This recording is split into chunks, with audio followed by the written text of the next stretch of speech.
یہ جو صوفیوں کے پاس جو شیخ اور مرید کا جو جوڑ ہے، شیخ اور مرید کے جو تعلقات ہیں، آپ ان کے تعلقات پڑھیں گے یا دیکھیں گے ایک دوسرے کے ساتھ کیسا رہتے ہیں، آپ کو حیرانی ہوگی یقیناً. یعنی اللہ کے رسول صلی اللہ علیہ وسلم صحابہ کے مابین کم از کم کتنا تھے مکی کی زندگی چھوڑ کے؟ آپ صلی اللہ علیہ وسلم صحابہ کے ساتھ کتنا تھے؟ 10 سال. مکی کی زندگی چھوڑ کے بول رہا ہوں میں 10 سال. لیکن مکی کی زندگی بھی ہونی چاہیے. مدینے میں اپنی ایک ریاست تھی، اپنی ایک سلطنت تھی. اب دیکھیے آپ صلی اللہ علیہ وسلم سفر میں بھی صحابہ کے ساتھ، مدینے میں بھی صحابہ کے ساتھ، اہم معاملات میں بھی صحابہ کے ساتھ، پھر گھر میں بھی آپ کی بیویاں آپ کی ساری باتیں ہمیں بیان کر دی ہیں. نبی کریم صلی اللہ علیہ وسلم کا جو برتاؤ، جو تعامل جو صحابہ کے ساتھ تھا آپ صلی اللہ علیہ وسلم کے ساتھ، وہ صرف اللہ کے رسول کے لیے ہی خاص ہے. مثال کے طور پر پیارے رسول صلی اللہ علیہ وسلم کہ آپ وضو کر رہے تھے تو جو ابو سفیان جو آ کر کے دیکھے، انہوں نے کہا کہ اللہ کی قسم میں تو جو ہے نہ روم کے بادشاہوں کو دیکھا، نہ ایران کے بادشاہوں کو دیکھا، نہ ان کے بادشاہوں کو دیکھا میں اتنا احترام کرتے ہوئے ان کے وزراء، ان کی رعایا، جتنی کہ اللہ کے رسول کا احترام ان کے صحابہ کرتے ہیں. یعنی آپ صلی اللہ علیہ وسلم کا اتنا احترام کہ آپ صلی اللہ علیہ وسلم سے کوئی آنکھ جو ہے بھر کے کوئی بات نہیں کرتا تھا آپ سے، چاہے ابو بکر ہو، عمر ہو، عثمان ہو، علی ہو رضی اللہ عنہم اجمعین، کوئی آپ سے آنکھ سے آنکھ ملا کے بات نہیں کرتا تھا. یعنی اتنی محبت تھی اللہ کے رسول کو ان سے، لیکن جو اتنا ہی احترام اور اتنا ہی جو دبدبا اور اتنا ہی روب بھی تھا. کئی صحابہ کہتے ہیں کہ ہم نے کبھی اللہ کے رسول کو زندگی میں ایک مرتبہ بھی ایسے نہیں تو پوری آنکھ کھول کر کے اللہ کے رسول ایسے کبھی ہم نے نہیں دیکھا آپ کو. اتنی جو ہے کپکپاتے تھے صحابہ رضی اللہ اجمعین، لیکن اتنی محبت بھی تھی آپ سے. آپ صلی اللہ علیہ وسلم ایک نبی ہیں، آپ وضو کرتے، آپ کے ہاتھوں سے پانی نکلتا، پانی جو جھڑ رہا تھا، صحابہ اس پانی کو لینے کے لیے آگے بڑھ رہے تھے. اسے اللہ کے رسول کے لیے خاص ہی ہے صلی اللہ علیہ وسلم. آپ کی زندگی بابرکت زندگی، آپ کی شخصیت بابرکت ہے جب تک آپ کا وجود ہے. ایسا نہیں کہ کوئی بھی شاگرد اپنے شیخ کے ساتھ ایسا ہی برتاؤ کرے، وہ ہاتھ دھو رہا تو پی لے رہے ہیں، وہ وضو کر رہا تو اسی سے وضو کرنے کو جو ہے اچھا سمجھتے ہوں. سمجھ رہے اس بات کو؟ تو یہ نعوذ باللہ ہی گویا کہ نبی کریم صلی اللہ علیہ وسلم کو یہ شخصیت دے دی گئی ہے. تو شیخ اور مرید کا ان کا جو مسئلہ ہے، یہ ایسے مسائل ہیں آپ کبھی کبھار ہو سکتا ہے یقین بھی نہ کریں، ایسا بھی کرتے ہیں کیا؟ یہ گویا کہ اللہ کے رسول کو وہ درجہ دے دیتے ہیں. آپ صلی اللہ علیہ وسلم نفس کا تزکیہ کرتے وقت کیا کسی صحابی سے کہا کہ آپ اپنے گناہ میرے سامنے رکھیے، آپ کوئی چیز چھپا کے نہیں رکھنا، آپ نے کیا گناہ کیا مجھے بتلائیے. ان کی جو شیخ ہوتے ہیں باقاعدہ شرط ہوتی ہے، وہ ان کا جو مرید ہوتا ہے اس کے اوپر یہ لازمی شرط ہوتی ہے اس کی اچھائیاں بھی بتلائے تاکہ اسے خوب تشجیع ہو، اور اس کی پوری برائیاں جو بند کمرے میں کرتا ہے وہ بھی آگے بتلائے کہ میں نے ایسا کیا ہے. جو بند کمرے میں اگر کوئی ان کا مرید کوئی گناہ کر لیتا ہے لازمی طور پر ان کے سامنے بتلانا ضروری ہو جاتا ہے.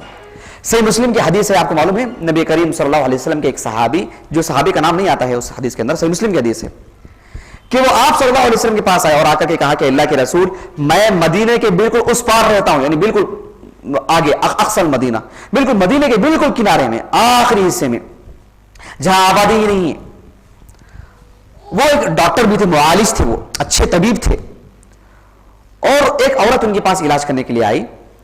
تو بہرحال صحابی تو تھے، وہ بھی صحابیہ تھی، لیکن دونوں انسان تھے، دونوں کے جذبات بھڑکے اور دونوں نے آپس میں مجامات کر لی، دونوں سے جو ہے ایک غلط کام ہو گیا. لیکن صحابی رسول تھے، اللہ کا واقعی ڈر تھا ان کے دل میں، اور واقعی جو ہے قیامت کے عذاب سے اس دنیا کے عذاب کو وہ ہلکا سمجھتے تھے. دوڑے اللہ کے رسول کے پاس آیا اور آ کر کے کہا کہ اللہ کے رسول صلی اللہ علیہ وسلم میں بھی ایک انسان ہوں اور میں ایک اچھا معالج ہوں، اچھا ڈاکٹر ہوں، میں اچھا طبیب ہوں، میں میرے پاس ایک عورت علاج کے لیے آئی، اللہ کے رسول میں نے اس سے جو زنا کر لیا ہے، اسلام میں جو بھی سزا ہو آپ مجھے دیجیے، میں اس کے لیے راضی ہوں. عمر بن خطاب رضی اللہ عنہ بیٹھے تھے وہاں پر، انہوں نے وہ صحابی سے کیا کہا، دیکھو آپ نے اپنے راز کو خواہ کا جو ہے ہمارے سامنے بیان کر دیا ہے، آپ کے اس جرم کو، آپ کے اس گناہ کو، آپ کا جو اس عورت سے جو گناہ ہو چکا ہے بند کمرے میں تھا، وہیں سے توبہ کر لے تو وہیں سے آپ کی معافی ہو جاتی، ہمارے سامنے بیان کرنے کی کیا ضرورت.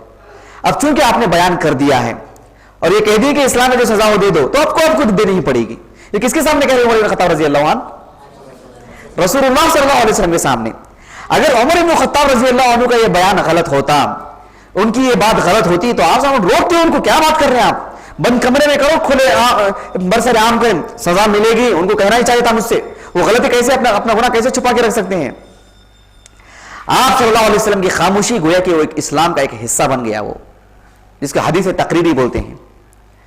تو عمر بن خطاب رضی اللہ عنہ کی بصیرت دیکھے اور اللہ نے کیسا علم دیا تھا ان کو، اللہ کے رسول موجود ہیں لیکن اللہ نے آپ کی زبان کھلوائی اور آپ نے کہا کہ آپ نے بند کمرے میں گناہ کیا ہے، مجھے بتلانے کی بتلانے کی کیا ضرورت تھی، وہی توبہ کر لیتے۔ سعودی عرب کی جو لجنہ جو کمیٹی، جو علماء کی جو کبار حیات العلماء کی جو کمیٹی ہے، ان کو جو دنیا بھر کے جو فتاوی آتے ہیں، صرف عرب کے نہیں دنیا بھر کے سوالات آتے رہتے ہیں ان کو۔ تو لندن سے ایک نوجوان نے سوال کیا تھا کہ میں لندن کا ہی رہنے والا ہوں، یہیں پر میں پیدا ہوا ہوں اور میں ایک نوجوان آدمی ہوں، مجھ سے جو ہے کسی عورت سے جو زنا ہو چکا ہے، میں ابھی سعودی عرب آنا چاہتا ہوں، آپ جو سزا اسلام کی ہے مجھے دے دیجیے، میں یہیں پر دنیا میں پاک ہو جانا چاہتا ہوں۔ تو جواب میں فتویٰ ان کو یہی دیا گیا کہ آپ کا جو جہاں گناہ ہوا ہے، آپ اصل کے اعتبار سے وہیں کے جو ہے آپ وہیں کے اصول آپ پر منطبق ہوں گے، ایسا نہیں کہ سزا کے لیے آپ ادھر آ جائیں۔ اور ان کو نصیحت کرتے ہوئے کہا کہ دیکھو ایسے جتنے بھی آپ کی زندگی میں گناہ ہو یہ اصول معلوم کر لیجئے، بھلے ہی آپ سعودی عرب میں ہیں، اگر آپ کا گناہ بند کمرے میں ہو جائے، اگر آپ نے اللہ سے اندر ہی سے توبہ کر لیا، کسی کو بتلایا نہیں، ہو سکتا آپ کی معافی ہو جائے گی۔ کتنی بڑی بات ہے یہ، لیکن یہاں پر ایسا مسئلہ نہیں شیخ اور مرید کا۔ شیخ اس بات کو ضروری سمجھتا ہے، بلکہ ایسے مرید کو اپنے حلقے میں جگہ ہی نہیں دیتا ہے جو مرید کے اسے اپنے گناہ بھی نہ بتلاتا ہو۔ دل میں خیال پیدا ہو رہا بتلا دینا چاہیے اس کو، شیخ میرے دل میں ایسا خیال پیدا ہو رہا، میں کیا کرنا چاہیے، شیخ میں نے ایسا کر لیا ہے مجھے کیا کرنا چاہیے۔ بلکہ آپ بعض صوفیہ تو اتنی زیادتی کرتے ہیں کہ سب پر اللہ کی قسم دلاتے ہیں کہ آپ مجھے اپنی باتیں بتلائیں، آپ کی اندرونی باتیں بتلائیں، تلذذ اور مزہ حاصل کرتے ہیں اس میں، اور پھر یہ کہتے ہیں کہ آپ گویا کہ ایک منافق ہیں، آپ کے دل میں کچھ خیال ہے، آپ میرے سامنے اچھے سے بیٹھے، وہ اللہ رب العالمین ہے یہ، یعنی اتنا زبردست اس کے دل سے وصول کر رہے ہیں، اتنی زبردستی کے ساتھ کہ آپ مجھے بتلائیں، اللہ کا حوالہ دیتے ہیں، اللہ کی قسم دلاتے ہیں کہ آپ کے دل میں کیا ہو رہا ہے مجھے بتلائیے، آپ نے کیا کر کے آیا مجھے بتلائیے، نہ بتلانے کی ضرورت ہے اس کو اپنے حلقے سے نکال دیں گے۔ یہ تو ہوئے کہ نعوذ باللہ تزکیے کے نام پر ایک عجیب سی بات ہے یہ، جبکہ پیارے رسول صلی اللہ علیہ وسلم کی میں نے دونوں مثالیں دی آپ کو، نہ صحبت ضروری ہے تزکیے کے لیے، ہاں صحبت ایک چیز ہے لیکن شرط کی طور پر بول رہا ہوں میں، یہ بنیادی بات ہے، نہ صحبت کی شرط ہے اور نہ ہی یہ شرط ہے کہ وہ بالکل اس قسم کا برتاؤ کرے کہ اپنے گناہ جو شیخ کے سامنے بیان کر کے یہ رکھے۔ ایسے باقاعدہ میں ایسے لوگوں سے ملا ہوں میں جو یہ کہتے ہیں کہ میں ابھی سفر ہے میرا دلی کا کیونکہ فلاں شیخ سے ملنا ہے، مجھے ایسا ہو گیا میں بتلانے جا رہا ہوں، یہ ایسے بتلا رہا ہوں، حقیقت بتلا رہا ہوں میں، باقاعدہ اس کے لے کر کے سفر کر کے جاتے ہیں یہ بتلانے کے لیے کہ مجھ سے ایسا ہو چکا ہے مجھے کیا کرنا ہے، صرف اپنی برائی بتلانے کے لیے، اپنا جرم بتلانے کے لیے، نعوذ باللہ۔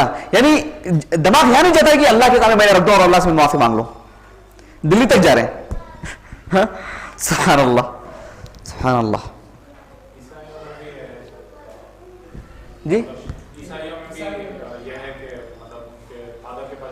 جی جی جی بالکل بالکل بالکل بالکل بالکل بالکل۔ اچھا چلیے ایک اور مسئلہ پڑھ لیں گے، ایک اور مسئلہ پڑھ لیں گے، بالکل نہیں پڑھنا تو ہے ہی، کہیں دل اٹھتا تو نہیں جا رہا آپ لوگوں کا؟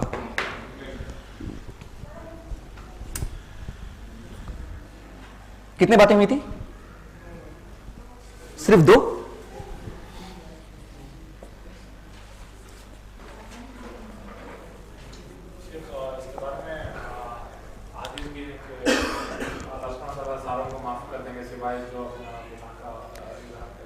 ہاں بالکل صحیح، صحیح بخاری کی روایت ہے، اللہ کے رسول صلی اللہ علیہ وسلم نے فرمایا اللہ تعالیٰ کی اس آدمی پر لعنت ہو، بلکہ ایک اور حدیث میں کہا اللہ تعالیٰ اپنے سارے بندوں کو معاف کر دے گا سوائے اس بندے کو جو اپنا گناہ بند کمرے میں کیا ہو اور لوگوں میں آ کے اظہار کرتا ہوں، اور خاص گناہ بتلایا گیا کہ بیوی سے ہم بستری کرتا ہوں اور لوگوں میں آ کر کے جو اس کی پوری کیفیت بتلاتا ہوں، نعوذ باللہ، یہ تو بد اخلاقی کی حد ہے، یہ خاص کر المہاجرین کہا گیا، المجاہرین، الا المجاہرین کا لفظ آتا ہے، الا المیم ہے، الا المجاہرین، جو اپنا گناہ تو بند کمرے میں کرتے ہوں اور پھر لوگوں میں آ کر کے اس کو بتلاتے ہوں، ایسے لوگوں کو اللہ سبحانہ وتعالیٰ کبھی معاف نہیں کرے گا۔ اور یہاں پر یہ شرط ہی رکھی جاتی ہے کہ وہ گناہ بتلانا ہی ہے اس کو، نعوذ باللہ، کتنی مخالفت، اصل میں یہ سب کیوں پیدا ہوتی ہیں؟ یہ شریعت کا علم میں رکھتے ہیں اپنے پاس، ہو سکتا ہے ہم حسن ظن رکھیں گے یہ حدیث نہیں معلوم ہو جاتا، ہو سکتا ہے اپنے رائے بدل لے انشاءاللہ۔ ہر چیز نیکی بھی، نیکی کوئی چیز چھپانا نہیں، یعنی شیخ کے سامنے کوئی چیز چھپانا نہیں. اب چونکہ شیخ انسان ہے نا, ان کے دل کو تو معلوم نہیں کر سکتے, اگر معلوم کر لیتے تو پھر کوئی بات نہیں تھی. آخر انسانی تو ہیں, اس لیے زبردستی کر دیں گے, مطلب نہیں ہے. معلوم ہوا, شیخ چونکہ ایک انسان ہے, علیم بذات صدور نہیں ہے, گھر میں کیا ہو رہا جان نہیں سکتے ہیں, اس لیے یہ شرط لگا دیے ہے کہ کوئی ہر چیز بتا, گویا کہ رب العالمین کی جو منزلت میں ہی ہے. سبحان اللہ عما یقول. اچھا چلیے, عقائد صوفیہ. صوفیہ کی عقائد آپ گنتی کے اعتبار سے بولیے, نہیں اس پوائنٹ کے اعتبار سے, یہ ان کا بنیادی عقیدہ ہے, یہ ان کا غلط عقیدہ ہے, یہ ان کا غلط عقیدہ ہے. اور صوفیہ سے مراد جو باقی صوفیہ ہیں, جو فی الحال دنیا بھر میں جو صوفیہ ہیں جن کے عقیدے ہیں. صوفیہ کے جو عقائد ہیں وہ بتلاتے چاہیے. زیادہ ہی ہوں گے نا, نہیں ہاں, وحدت الوجود,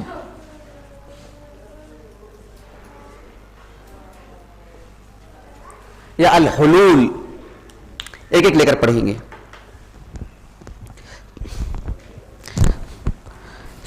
کیا مراد ہے, ایک منٹ, وحدت الوجود سے مراد کس کس کو معلوم ہے وہ بولی؟ وحدت الوجود یا الحلول کس کس کو معلوم ہے؟ آپ کو معلوم ہے, آپ کو معلوم ہے, آپ کو معلوم ہے, اور آپ کو معلوم ہے, آپ کو ہے, آپ لوگوں میں سے کسی کو معلوم ہے؟ منصور بھائی آپ کو وحدت الوجود یا الحلول, آپ کو حسن, آپ میں سے کتنے لوگوں کو معلوم ہے وحدت الوجود یا الحلول؟ یہ بنیادی عقیدہ ہے صوفیہ کا. یہ عقیدہ کیا ہے ذرا بولیے, بس 15-20 سیکنڈ میں کوئی بول سکتے ہیں؟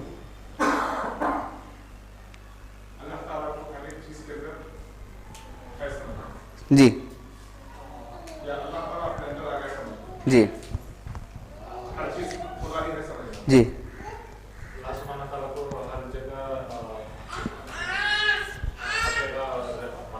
جی جی. اصل میں یہ صوفیہ کے اندر یہ خیال کیوں پیدا ہوا کہ قرآن مجید ہمیں اللہ تعالیٰ کی جو تخلیق ہے, اللہ کی جو پیداوار ہے, آسمان و زمین, یہ ہوا, یہ پہاڑ, یہ سمندر, یہ ساری چیزیں, اس پر غور و فکر کی دعوت دی گئی, اس پر غور و فکر کی دعوت دی گئی. لیکن ان لوگوں نے غور و فکر کے بجائے یہ کرنے شروع کر دیے کہ یہ سب اللہ کی بناوٹ ہے, تو اس انداز میں محبت کہ اس میں جو اللہ رب العالمین ہے, واقعی جو قدرتی جو بناوٹ ہوتی ہے اس انداز میں کہ اللہ کی محبت کے نام سے کہ اللہ رب العالمین ہی ہر جگہ پر ہے, اللہ رب العالمین ہی اس اعتبار سے. اور یہ اصل میں یہ نبی کریم صلی اللہ علیہ وسلم کی شان میں غلو, آپ کی شان میں, آپ کی تعریف میں زیادتی, اس انداز میں کہ اللہ رب العالمین نے نبی کریم صلی اللہ علیہ وسلم کو اتنی چیزیں دی کہ خود اللہ رب العالمین ہی کی ساری صفات ہیں, وہ سارے صفات اللہ رب العالمین کی. اور سارے صفات سے مراد یہ نہیں کہ رحم و کرم ہو, شفقت ہو, مہربانی ہو, اور جو سخاوت ہو, اور پھر جو دل میں کوئی, یہ سب چیزیں نہیں. اس سے بڑھ کر کے یہ بھی کہ آپ جو دنیا چلاتے ہوں, آپ جو ہے روزی روٹی کے مالک ہیں, آپ جو ہے کسی کی موت اور حیات, نعوذ باللہ اس قسم کے سوائے رب العالمین کا اور کوئی اس کا شریک نہیں ہے. تو اس انداز میں ان کا یہ عقیدہ ہے کہ اللہ رب العالمین ہر جگہ موجود ہے. اب دیکھیے, آپ صوفیہ سے پوچھیے, صوفیہ سے کیا آپ مسلمانوں کے اندر جو فکرہ موجود ہے کہ اللہ رب العالمین کہاں ہے, تو اس سلسلے میں کیا کہتے ہیں, وَلِعِيَاذُ بِاللَّهِ, کہ اللہ رب العالمین ہمارے دل میں ہے. جبکہ امام ابو حنیفہ رحمہ اللہ تو ہر اس آدمی کو برملا کافر کہتے تھے جو آدمی یہ کہتا تھا کہ اللہ رب العالمین ہر جگہ موجود ہے. ہر اس آدمی کو کافر کہتے تھے. اللہ رب العالمین عرش پر مستوی ہے, اس سلسلے میں جتنی باتیں کلاس ہو چکی ہے ہماری کافی تفصیل سے, نہیں واحد بھائی ہماری مطلب یہاں پر. تو یہ حلول کا جو عقیدہ ہے کہ ہر چیز میں, حتیٰ کہ ابو یزید البستامی کا نام سنیں آپ لوگ, کافی سنا ہوگا آپ نے فضائل اعمال میں, ابو یزید البستامی.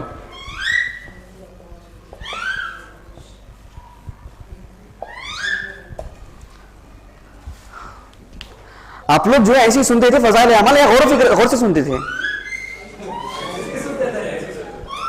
غور و فکر کے ساتھ سننا چاہیے. آپ نے نام نہیں سنا پا رہا, ابو یزید البستامی, بس ایسے ہی سنتے گئے آپ لوگ,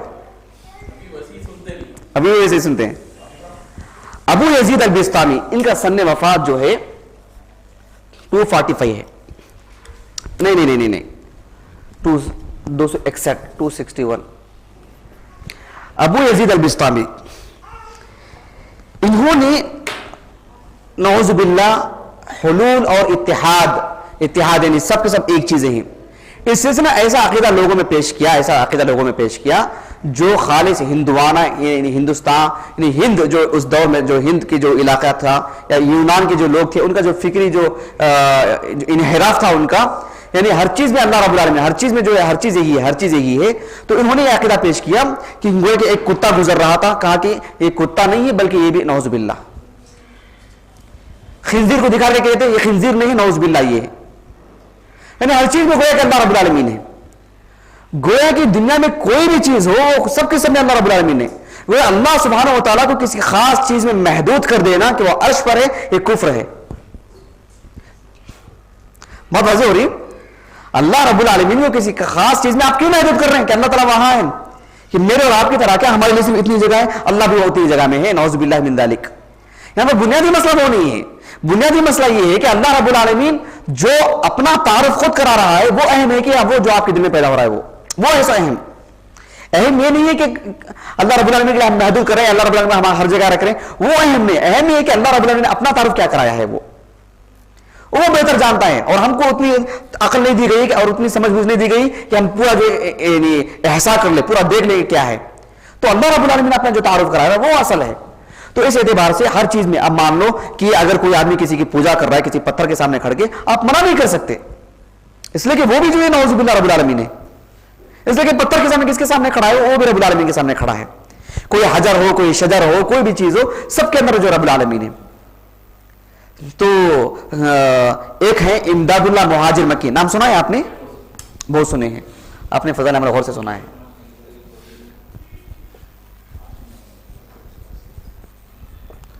دیوبند کے پرانے علماء میں سے ہیں جو بعد میں مکے میں جا کر چلے گئے. مکے سے فارغ نہیں ہے، مکے میں جا کر کے سکونت اختیار کر لی تھی انہوں نے، مکے میں جو جا کر کے رہ گئے تھے تو مکی کہلائے. امداد اللہ مہاجر مکی، ان کی سیرت میں یہ بات لکھی گئی ہے کہ یہ کہتے تھے کہ ہر چیز میں اللہ رب العالمین ہے. سبحان اللہ سبحان اللہ. ان سے کسی نے کہا کہ بولنے شرم آتی ہے، نعوذ باللہ، دل واللہ کہتا ہوں اللہ کے بارے میں بات کہنے کے لیے جرت نہیں ہو رہی ہے. صرف اللہ کی قسم اس وجہ سے بتلا رہا ہوں تاکہ آپ معلوم کر کے رکھیں کہ یہ کس حد تک پہنچے ہوئے ہیں، کس حد تک پہنچے ہیں. اب ان کو کافر کہیں نہ کہیں وہ ہم اس کے مکلف نہیں ہیں، وہ اللہ رب العالمین ہے، اللہ رب العالمین ان سے مخاطب ہوگا، وہ جو کرنا ہے اللہ رب العالمین سے کرے گا. اب ہم کافر کہیں ہم کو کیا ملنے والا ہے. لیکن یہ کہنا چاہ رہا ہوں کہ کفر عقیدہ دیکھیں کیسے تھا ان لوگوں کے پاس، یعنی کیسے کہوں نعوذ باللہ کہ یہ کہنے لگے کہ ہر چیز میں جو ہے رب العالمین ہے. سبحان اللہ. تو وہاں پر جو ہے کچھ پاخانہ پڑا ہوا تھا تو کہا کہ یہ بھی جو ہے رب العالمین ہے. نعوذ باللہ من ذالک. اتنے میں کتا آیا، کتا کے بعد کھانے لگا کہ وہ بھی رب العالمین ہے، وہ سب ایک چیز ملے ہوئے ہیں. نعوذ باللہ. نہ آپ اس کو جو غلط سمجھو نہ اس کو آپ غلط سمجھو، نہیں کوئی حد ہے نعوذ باللہ سوچنے کی. اب بولیے کون ہوگا جو آپ بھی میری جگہ کھڑے گے تو آپ کو بھی ایسی تکلیف ہوگی بولنے کے لیے کہ جو ہم کو پیدا کیا، جو ہمارا رازق ہے، جس کے ہاتھ میں ہماری جان، ہماری موت اور حیات ہے، جو ہمارے لیے نجات کا ذریعہ اسی کے ہاتھ میں، اسی ہم کو جنت دے گا، وہ کتنا نعوذ باللہ اپنا پورا تعارف کرا چکا ہے، اس کے بارے میں اتنی گھٹیا بات. اور ایک انسان جس کی پیدائش ایک حقیر رتبے سے ہوئی ہے، اس کے تعلق سے کچھ بات کہہ دے گا، اس کے ہاتھ سے کوئی بات کہہ دے وہ برداشت کرے گا. اور رب العالمین کے بارے میں نعوذ باللہ اتنی پرلے درجے کی بات. آپ اندازہ لگائیے کہاں تک پہنچے ہوئے ہیں یہ لوگ. کوئی چیز نہیں ہوتی ہے ان کو نعوذ باللہ من ذالک. حتیٰ کہ صوفیہ میں سے ایسے جو بالکل بدترین صوفیہ جو ہوتے ہیں زنا بھی کر لیتے ہیں، یہی سمجھتے ہیں کہ یہ رب العالمین کے دو حصے جو جڑ رہے ہیں. نعوذ باللہ. اس کو حلال کرنے کے لیے یہ واللہ کہہ رہا ہوں، یہ ایسی کوئی بات نہیں کہ بس بنی باتیں بتلا رہا ہوں. یہ سب باقاعدہ ان کے آپ چرچے سنیں گے تو حیران ہو جائیں گے ان لوگوں کے. یعنی ایک مسلمان نے ایک غیر مسلم بھی جو شریف ہو وہ ہرگز سننے کو برداشت نہیں کرے گا. وہ اپنے جھوٹے خداؤں کو بھی جو ایسا نہیں سمجھے گا کبھی وہ. والعیاذ باللہ. اتنا بدترین جرم ہے ان لوگوں کا یہ اللہ رب العالمین کے سلسلے میں. حلول اور وحدت الوجود کا جو عقیدہ ہے، جتنے بھی اہل سنہ کے علماء ہیں سب ایسے آدمی کے کافر ہونے پر متفق ہیں جس کا یہ عقیدہ ہو. اب رہا مسئلہ انفرادی طور پر وہ کافر ہے کیا، ہم اس کے مکلف نہیں ہیں. بات واضح ہو گئی. جیسے ہم بولتے ہیں جو آدمی اللہ کی بات نہیں کر رہا، جو اللہ کو جھٹلا رہا، اللہ کا قرآن مجید کا انکار کر رہا ہے، وہ کافر ہے. اب کوئی عام آدمی کر رہا ہے تو ہم پہلے اسے پوچھیں گے کیوں، کیا وجہ ہے، ایسی کیا بات ہے، حجت قائم کریں گے اس کے اوپر، پھر اس کی بات الگ چیز ہے. لیکن عام قاعدہ کیا ہے؟ جو آدمی اللہ رب العالمین کے حلول اور وحدت الوجود کا عقیدہ رکھتا ہے اور اللہ تعالیٰ ہر چیز میں حلول کر گیا ہے، ہر چیز میں جو اللہ ہی ہے، والعیاذ باللہ سبحان اللہ و تعالی عما یصفون، تو پھر وہ آدمی کافر ہے. یہ عام بات ہے، ذہن میں رکھنا چاہیے. حکم جو لگا رہا ہوں میں عام بات ہے، سمجھ رہے ہیں؟ اس کو آپ ایسے ہی ذہن میں رکھیے. بات واضح ہو گئی؟ اب کن آیاتوں سے استدلال کرتے ہیں، کیا کچھ ما حاصل ہے، وہ مستقل ایک الگ بحث ہے. وہ ایک ان کا بنیادی عقیدہ ہے صوفیوں کا. اور جی بولیے. جی جی جی جی جی جی بالکل بالکل بالکل صحیح کریں آپ. یہ سب ان کے استدلالات ہیں، یہ سب ان کی دلائل ہیں وہ سب، لیکن ان کا یہ بنیادی عقیدہ ہے. اب اس عقیدے کے لیے دلائل کیا ہے؟ بس ایسے ہی سر پھر دلائل. جی چلیے. جی وحدت الادیان وہ یہ ہے کہ جتنے بھی دین ہیں، اب وہ باقاعدہ مسلمانوں میں بھی ایسے لوگ ہیں، غیر مسلم تو بڑھ چڑھ کر اس میں حصہ لیتے ہیں، مسلمان بھی اس میں ہیں. وحدت الادیان ایک مستقل الگ چیپٹر ہے، اس میں وقت نکل جائے گا انشاءاللہ. وحدت الادیان مستقل الگ بات ہے. چلیے دوسرا عقیدہ جلد سیکھنے کے لیے آیا، اور میں آپ سے زبردستی پوچھ رہا ہوں.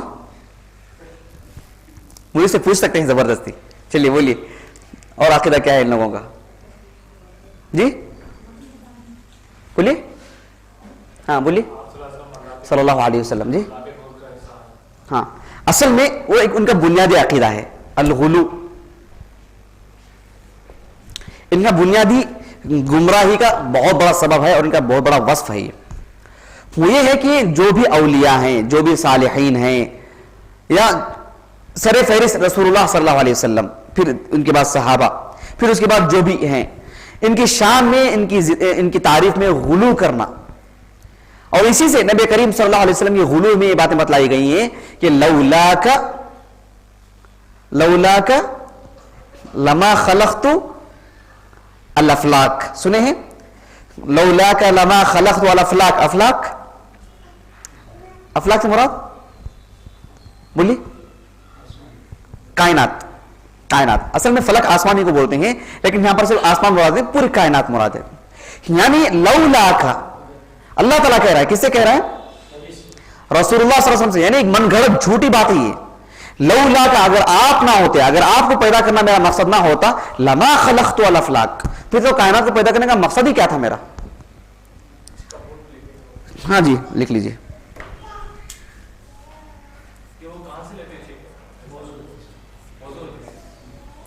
موضوع حدیث کا مطلب ہے کہ بناتے ہیں اس کو بیٹھ کے، سوچتے ہیں ایسا.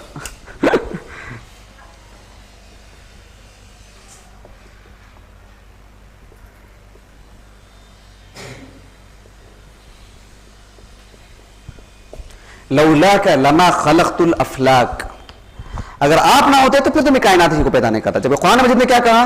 وما خلقنا السماوات والارض وما بینہما الا بالحق، ہم نے زمین و آسمان کو سوائے ایک حق، ایک سچائی کے کسی اور مقصد کے لیے ہم نے پیدا نہیں کیا. وما خلقنا السماوات والارض وما بینہما لاعبین، ہم جو کھیل کود کے لیے دنیا کو نہیں بنایا ہے ہم نے. وما خلقت الجن والانس الا لیعبدون، پورے مقاصد اللہ تعالیٰ واضح کر کے بتلا رہا ہے. لیکن دیکھو نعوذ باللہ ان کی جرت دیکھیں اللہ کے رسول کے حوالے سے. لولاک لما خلقت الافلاک، آپ نہ ہوتے تو پھر تمہیں کائنات ہی کو پیدا نہیں کرتا. اور یہ صرف صوفیہ میں نہیں، صوفیہ سے متاثر جتنے بھی جوہلا ہیں سب کے اندر یہ بات موجود ہے. نعوذ باللہ. ایسا کوئی تانا نہیں دے رہا ہوں میں اللہ بہتر جانا جوہلا کا، ان کے علم سے دوری کی وجہ سے سب یہ سب چیزیں ہو رہی ہیں،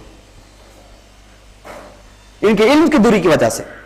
لولاک لما خلقت الافلاک. سبحان اللہ. گویا کہ اللہ رب العالمین کے مقابلے میں اللہ کے رسول کے مقام کو زیادہ اونچا کر دیا گیا کہ اللہ نے اتنی بڑی کائنات کیوں پیدا کی؟ صرف ایک انسان کے لیے، اللہ کے رسول صلی اللہ علیہ وسلم کے لیے. ایسا کیوں؟ اس لیے کہ آپ جو ہے وہ ہیں جو پھر وہاں تک کہ وہی اللہ ہیں، وہی ہیں وہ سب ساری چیزیں اسی کی زمین میں آتی ہیں. پھر یہ کہ اللہ کے رسول نور ہیں، آپ کے لیے سایہ نہیں تھا، آپ کو غلاظت نہیں ہوتی تھی، آپ کو یہ نہیں ہوتا تھا، وہ نہیں ہوتا تھا، یہ ساری چیزیں اسی کی زمین میں. لیکن بنیادی عقیدہ کیا ہے ان لوگوں کا؟ الغلو. صالحین اور جو انبیاء ہیں، صلحاء ہیں، ان کے سلسلے میں جو غلو کرنا. ان کا ایک اور بنیادی عقیدہ پتہ نہیں کون بتلائیں گے.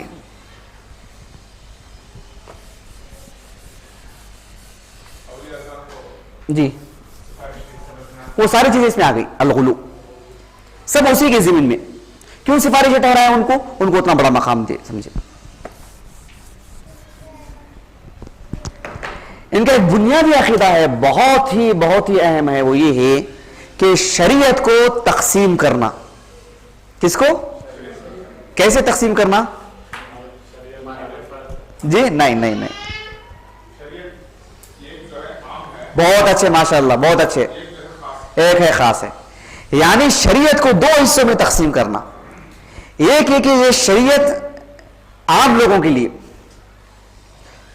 عام لوگوں سے مراد کون؟ صرف عام آدمی، عام مسلمان ہی نہیں، بلکہ ان کے علاوہ سب، اس میں مانے جانے بڑے بڑے علماء بھی آگے جو صوفیت میں نہیں ہیں، سب ان کے لیے. اور ایک خاص شریعت ہے جو خالص صوفیوں کے لیے ہے. سمجھ رہے اس بات کو؟ اسی لیے بولتے ہیں نماز پڑھنا بھی تمہارا کام ہے، یہ کرنا تمہارا کام ہے، وہ کرنا تمہارا کام ہے، یہ کرنا، سب ساری چیز تمہارے کام ہے. وہ سب آپ یہ مقام کو پہنچو تب پھر آپ کو معلوم ہوگا کیا ہے، ہم کہاں پہنچے ہوئے ہیں. تو شریعت کو باقاعدہ یہ لوگ اس انداز میں تقسیم کرتے ہیں. آپ کو معلوم ہے کہ صوفیہ کہتے ہیں العلوم ثلاثہ. کیا کہتے ہیں صوفیہ؟ العلوم ثلاثہ. العلوم کیا مطلب ہے جی؟ علم جو تین طرح کا ہے. ایک ہے علم من اللہ، دوسرا ہے علم مع اللہ، تیسرا ہے علم باللہ. پیارے رسول صلی اللہ علیہ وسلم نے علم کی سبحان اللہ پوری باریکیاں دے کر کے چلے گئے. کبھی آپ ایسی کوئی تقسیم نہیں کر کے گئے علم کے سلسلے میں.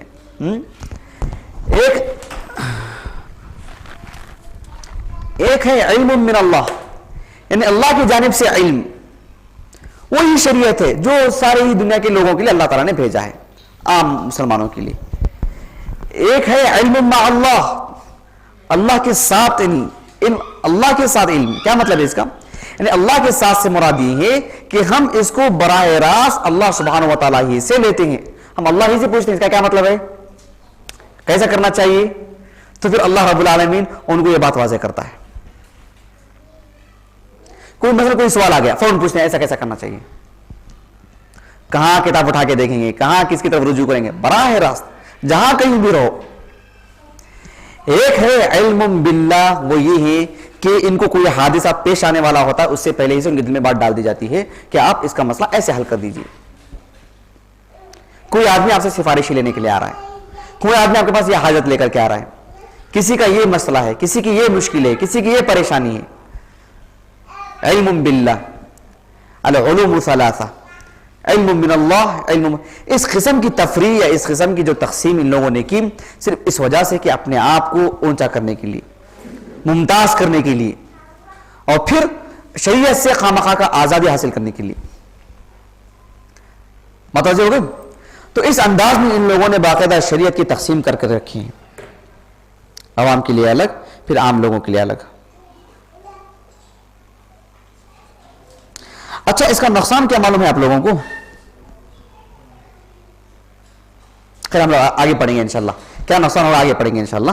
اچھا، اور جلدی جلدی ان کے عقائد پڑھی، ان کی جلدی جلدی عقیدے پڑھ لیں گے تو پھر انشاءاللہ جو ہے تھوڑی دیر کے لیے وقفہ دیں گے آپ لوگوں کو 12 بجے تک. جلدی جلدی بولیے ان کے عقیدے. اور تیسرا عقیدہ معلوم ہو گیا نا؟ چوتھا ان کی ایک بنیادی فکر، ان کا ایک بنیادی جو سبب ہے گمراہی کا، یہ اللہ سبحانہ و تعالیٰ کی عبادت کو صرف محبت کی خاطر کرتے ہیں. اللہ کی محبت میں اللہ سے ڈرنا یا اللہ سے امید رکھنا یہ ان کے دل میں کبھی نہیں آئے گا. اللہ کی عبادت کیوں؟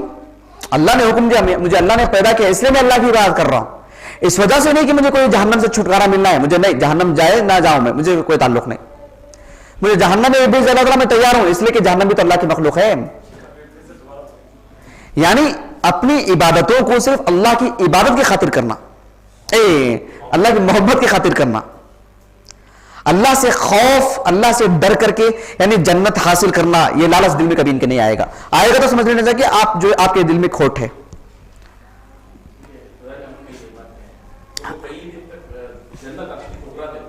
جی جنت کو ٹھکرا دے رہے ہیں, جنت نہیں چاہیے ہم کو. ہاں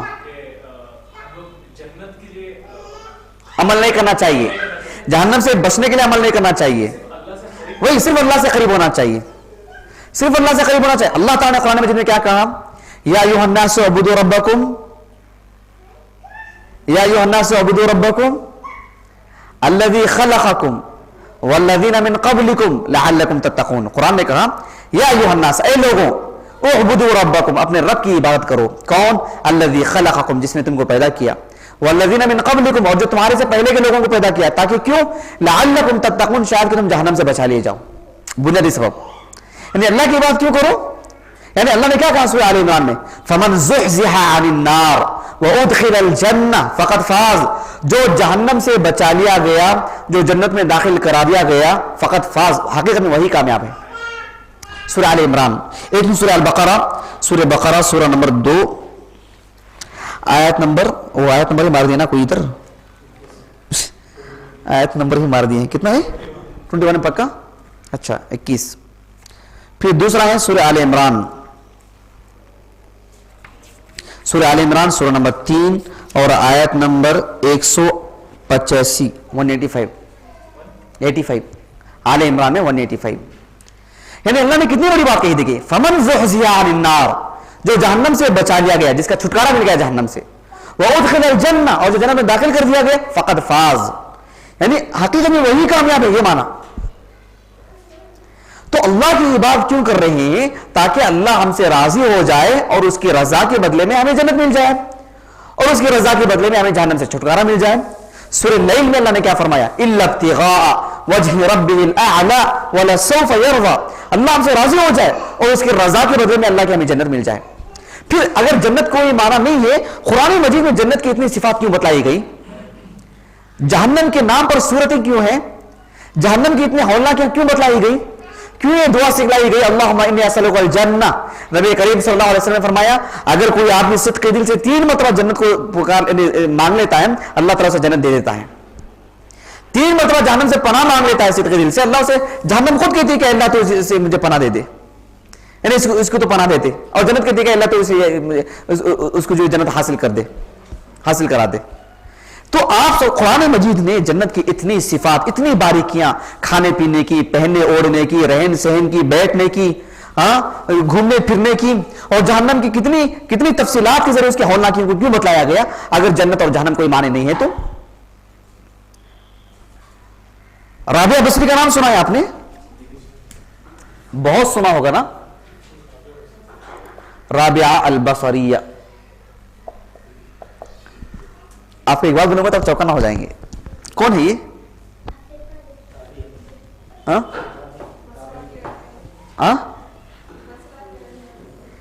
البصریہ تو بصرہ کہنے والی ہی ہوگی لیکن اچھی بات ہے, اچھی بات ہے, حاضر جواب ہے, اچھی بات ہے, کچھ نہ کچھ جواب ہونا چاہیے. جی تابعی, اصل میں ایک فرضی نام ہے. فرضی نام سمجھتے ہیں؟ جسے آپ کہانیاں پڑھتے ہوں گے, نہیں, رام شام راجو, ایسے کہانیاں کی کتاب چھوٹی چھوٹی پڑھتے رہتی, نہیں کوئی ہوتا ہے کیا کوئی اصل میں؟ عربی کتاب میں پڑھتے ہیں زید بکر عم, کوئی فرضی نام ہے وہ سب. تو حقیقت میں ایک فرضی نام ہے, یہ کوئی شخصیت کا نام نہیں ہے, بس اس کے نام پر قصے بہت بنا دیے گئے.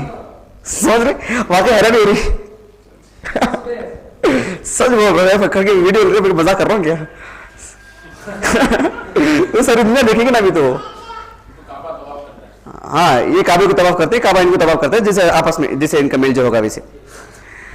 لیکن فرضی نام ہے ایک ہی, رابعہ بصری کا. تو اس کے بہت سارے اقوال بھی مشہور ہیں. رابعہ بصری کے بہت سارے اقوال, اس لیے رابعہ بصری کے بہت سارے اقوال بھی مشہور ہیں. اس میں سے ان کا ایک اہم قول یہ ہے کہ جنت کو اور جہنم کو جلا کر کے رکھ دو اور اللہ کی ایسی عبادت کرو, اللہ کی محبت میں. جو اللہ کی عبادت کرتا ہے, اگر مان لو کہ لمحے بھر کے لیے جنت کی لالچ آ گئی, مجھے جنت بھی ملنا چاہیے, سمجھو کہ وہ گیا کام سے. جہنم سے بچنے کا تھوڑا بھی اس کے اندر یہ دائیا پیدا ہو گیا, مجھے جہنم سے تو بچنا چاہیے, سمجھو کہ پھر اس کی پوری عبادت رائے گا بیکار ہو. تو ان لوگوں کا منشا یہ ہے کہ جنت اور جہنم کے لیے عبادت کرنا ہی نہیں چاہیے, خالص ایسے اللہ کے لیے محبت کرنا چاہیے. پیارے رسول صلی اللہ علیہ وسلم نے جنت کے سلسلے میں کیا کچھ نہیں بتلایا. جنت کے 8 دروازے ہیں, اور جنت میں جو ہے پہلے کون داخل ہوگا, کس کو کیا پہنایا جائے گا, اور جنت میں کتنے درجے ہیں, مجھے کہاں رکھا جائے گا, کس کے ساتھ کہاں رکھا جائے گا. انس بن مالک رضی اللہ عنہ, صحیح بخاری کی روایت ہے, انس بن مالک رضی اللہ عنہ کہتے ہیں کہ عمر بن خطاب, وہ کہتے تھے انس بن مالک رضی اللہ عنہ کہ ابو بکر اور عمر رضی اللہ عنہما دونوں یقیناً عمل میں مجھ سے بہت زیادہ ہیں, بہت زیادہ ہیں, اور ان کے مقابلے میں میرا عمل کچھ بھی نہیں ہے, لیکن پھر بھی میں اللہ سے امید رکھتا ہوں کہ میں ان کے ساتھ رہوں گا انشاءاللہ. یعنی مطلب کیا, جنت کے درجے یقیناً بلند ہیں. اتنی تفصیلات کیوں بتلائی گئی جنت کے بارے میں, اور آپ صلی اللہ علیہ وسلم معراج آپ کو کرایا گیا, اور آپ کو جنت بھی دکھلائی گئی, جہنم بھی آپ کو دکھلائی گئی, اور اللہ نے کہا کہ اعدت للمتقین, کہ جنت متقیوں کے لیے پیدا بنا دی گئی ہے, اور اعدت للکافرین, جہنم کافروں کے لیے تیار کر دی گئی ہے, یعنی کر دی گئی آلریڈی. یہ ہمارا عقیدہ ہی ہے. لیکن یہ صوفیہ کا ایک بنیادی عقیدہ ہے. یہ چوتھی بات ہے کہ اللہ کی عبادت ایسے کرنا کہ نہ جنت کا خیال آنا, نہ جہنم سے بچاؤ کا خیال آنا. یہ بنیادی بات ہے ان لوگوں کی, اسلام سے بالکل ٹکرانے والی چیز. بلکہ اسلام نے بنیادی بات رکھا ہے اس کو. نبی کریم صلی اللہ علیہ وسلم نے لوگوں کو جو اسلام لانے کی بات کہی صرف اس وجہ سے کہ اسلام قبول کرو جنت مل جائے گی آپ کو. نہیں کریں گے تو پھر ہمیشہ کے لیے جہنم میں رہیں گے. جو شرک کرے گا وہ ہمیشہ کے لیے جہنم میں رہے گا. حرم اللہ علیہ الجنہ, اللہ نے اس کے لیے جنت کو حرام کر دیا ہے. کیوں ایسی بات کہی اللہ نے؟ تو ان کے پاس کوئی اصل ہی نہیں ہے اس کی جنت کے اور جہنم کی. بہت بنیادی بات ہے نعوذ باللہ. تو پتہ نہیں ان لوگوں کو اللہ رب العالمین, یعنی اس کی سچی بات نہیں کرنے کی وجہ سے اللہ رب العالمین نعوذ باللہ کیا حشر ہوگا ان لوگوں کا, کیا سلوک کیا جائے گا ان لوگوں کے ساتھ. سمجھ رہے اس بات کو؟ بہت اہم بات ہے. اللہ کی عبادت کا مطلب یہ ہے کہ اللہ تعالیٰ ہم سے راضی ہو جائے, اور اس کی رضا کے بدلے میں اللہ کی ہمیں جنت مل جائے, اور پھر اللہ تعالیٰ ہمیں جہنم سے ہمیں بچا لے. یہ بنیادی بات ہے کسی بھی ایک مسلمان کے لیے, اور اسلام نے یہی درس دیا ہے شروع سے لے کر کے. ان کا ایک اور بنیادی عقیدہ کون بتلائیں گے؟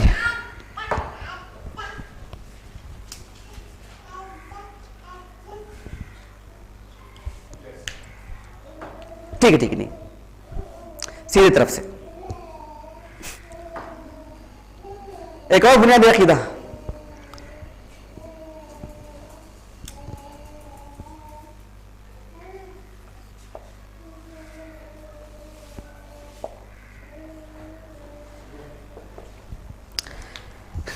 جس طریقے سے انہوں نے نبوت کے لیے آخری رسول اور آخری نبی محمد صلی اللہ علیہ وسلم ہے, ویسے ہی ان لوگوں نے اس انداز میں گفتگو کرنا شروع کیا, اور یہ ایسا عقیدہ گڑھا کہ جس طریقے سے بہت سارے انبیاء ہیں اور آخری نبی اللہ کے رسول ہیں صلی اللہ علیہ وسلم, ویسے ہی بہت سارے اولیاء ہیں, اور آخری ولی بھی ایک کوئی ہوں گے. خاتم الاولیاء, جیسے خاتم النبیین ہے نا, ویسے خاتم الاولیاء, اور آخری نبی تو ایک ہی ہیں بالاتفاق پورے مسلمانوں میں. جو اتفاق نہیں رکھتا وہ اس میں کوئی دو رائے نہیں ہے کہ وہ کافر ہے. تو ان لوگوں کے پاس کیا ہے, خاتم الاولیاء کا تو عقیدہ بنا لیے, لیکن کون اس میں مسئلہ, ہر کوئی اپنے آپ کو خاتم الاولیاء کہلاتا تھا. جی ضرور ضرور ضرور انشاءاللہ.